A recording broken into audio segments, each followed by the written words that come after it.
I bought a banjo for $25. I'm going to tear it apart, upgrade it, and give it a second chance at music. Finding a secondhand banjo isn't that easy.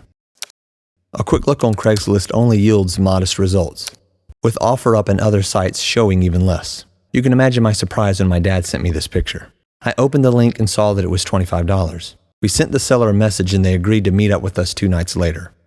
Well, I got the banjo. It's dirty, dusty, I can tell, hard to see that well at night, but looks like it might be pretty good. We'll check it out in the morning. Turns out I have an Ibanez B50 banjo. $25 for a $300 instrument, still a pretty good deal. Right away you can tell the banjo is very dirty.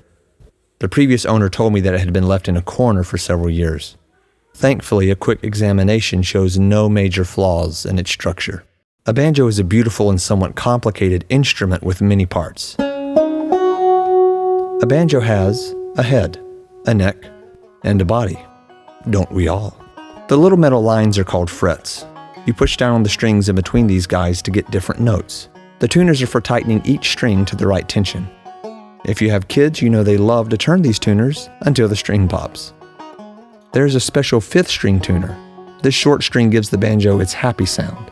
The drum head gives the banjo part of its special twang. Just don't beat on it.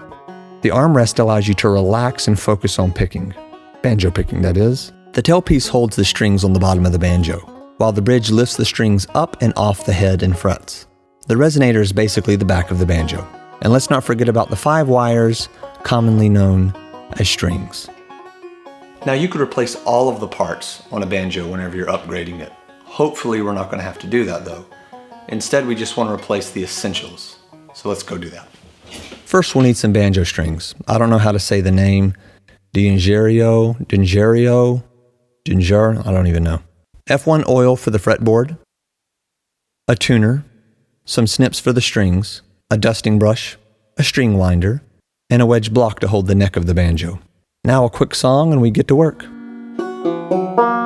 The strings, said the Grinch, are the first things to go. Now over time, strings can build up dust and grime. Grime from your fingers and dust from the air. Some people replace them weekly, others monthly, others yearly, and some people don't know you can replace your strings at all. I like to change mine every other month or so. I know that's a horrible thing to say for you diehards out there.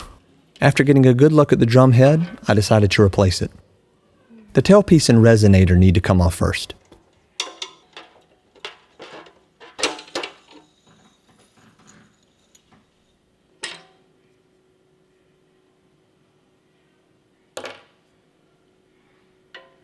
Underneath reveals a dusty resonator.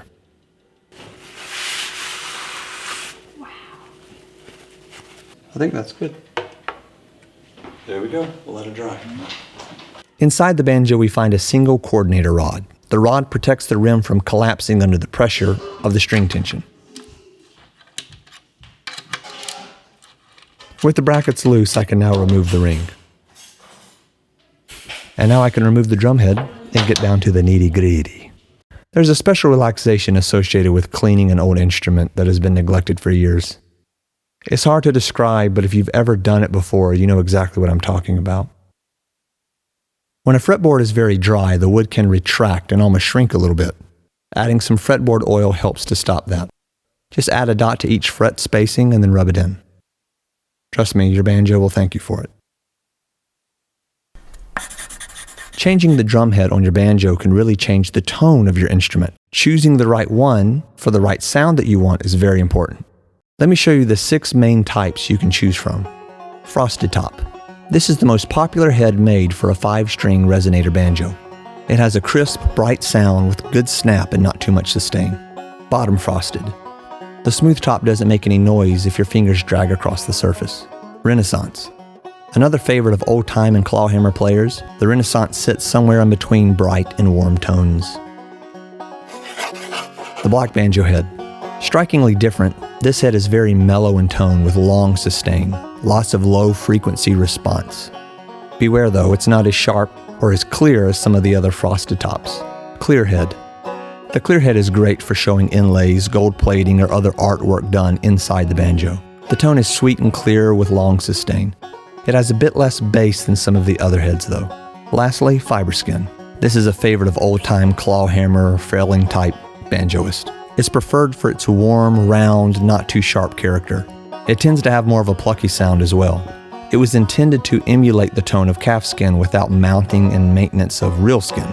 This is a big plus for reenactment groups and players wanting a very traditional appearance. Now here's where things went wrong, and it all begins with the banjo head. Because I already had one on hand, I decided to go with the 11-inch clear head and keep the resonator off. Come to find out, the head was too small. I actually purchased the head a few years ago for another banjo that was exactly 11 inches wide. This banjo, however, is 11 1/8 inches wide. Now, a lesser man would have given up, but did that stop me? No. A little elbow grease never hurt anyone, right? Well, it turns out drum heads don't like elbow grease.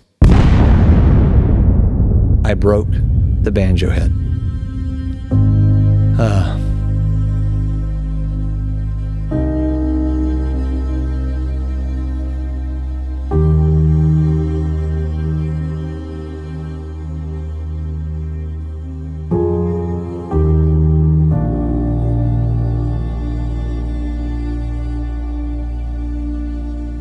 As the sun was setting, I surveyed the damage.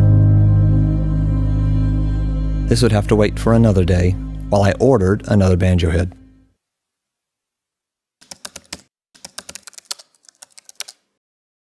Well, I found it, and it's only 25 bucks. Here goes nothing. Several days later.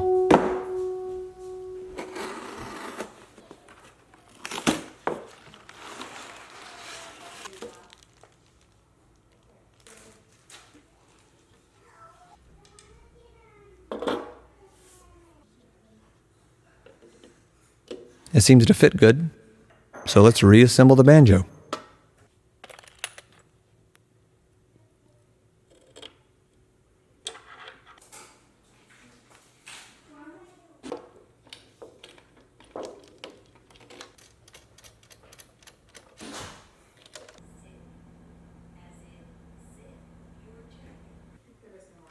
Another way to upgrade your banjo is to replace the bridge with a higher quality one.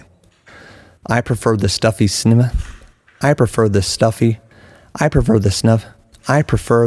Smith bridge with a wide spacing. It's actually called crow spacing.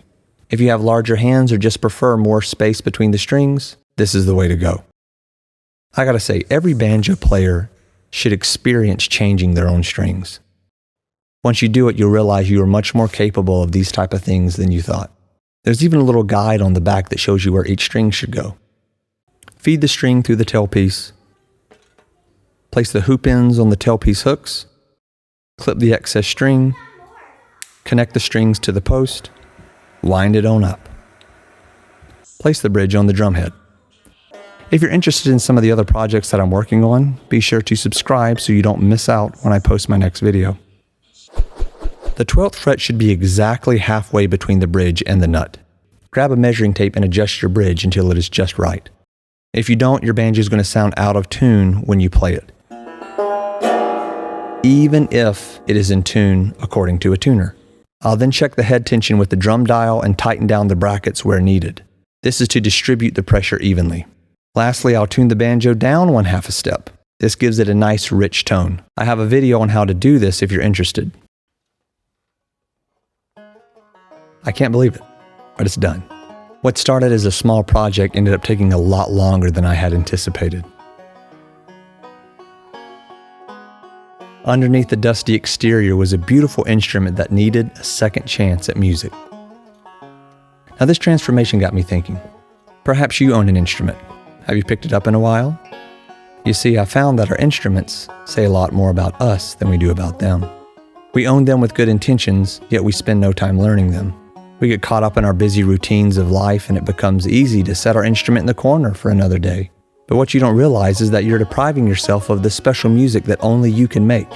Learning an instrument is a special journey, and only you can write the score. The most exciting thing about this is I'm not the only one that's going to be able to enjoy this banjo. My children will be able to learn on this instrument that has a pretty cool story. Fun fact, all the background music in this video was played on this banjo. It got a second chance at music. So why shouldn't you? Let us introduce this banjo to the world of music, shall we? In style. I leave you with this song. It's a song I wrote for my kids. It's called Headed Home.